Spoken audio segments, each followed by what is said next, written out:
So now we're going to be looking at how to graph hyperbolas. So here are some steps to graphing a hyperbola. First thing we want to make sure is that we're in standard form, so we have to be equal to 1, so divide through by whatever it's equal to get it equal to 1.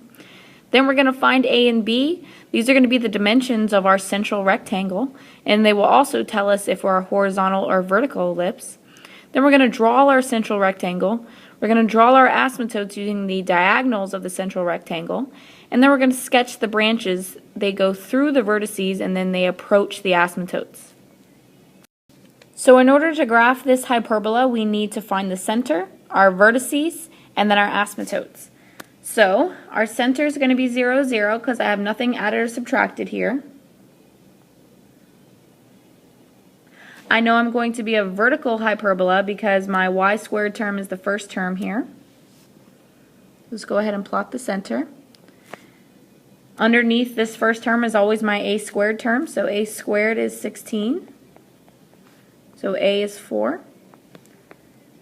B squared is 9, so b is 3. So since a is 4, that means from my center I'm going to go up 4 and then down 4 to get to my vertices.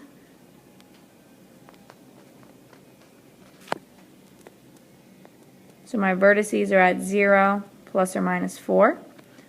Now I have to go left and right 3 to get my transverse axis here.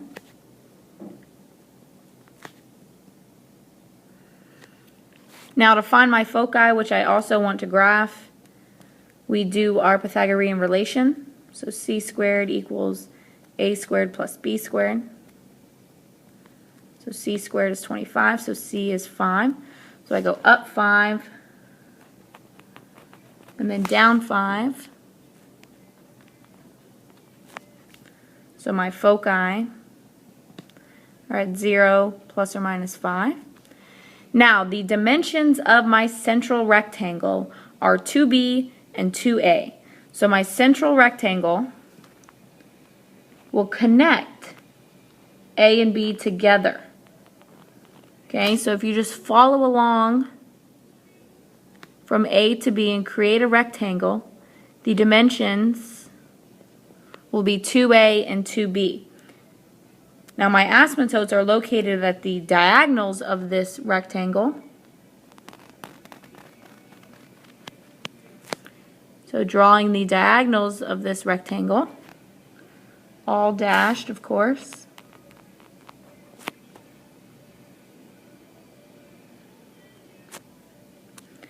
Now the slope of these lines, well, I went up A and over B. So we went up 4 and over 3.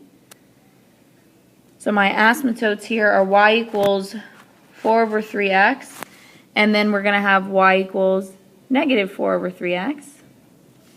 Now to draw the branches of our hyperbolas, we must go through the vertices and approach the asymptotes. So make sure you go through the vertice and approach the asymptotes. Through the vertice and approach the asymptotes. Make sure you do not go through your foci. You must go through the vertice. So I have my 2 branches of my vertical hyperbola. Alright, so go ahead and give this one a try. Make sure you find your center, your vertices, your foci, your asymptotes, and then go ahead and draw the branches of your hyperbola.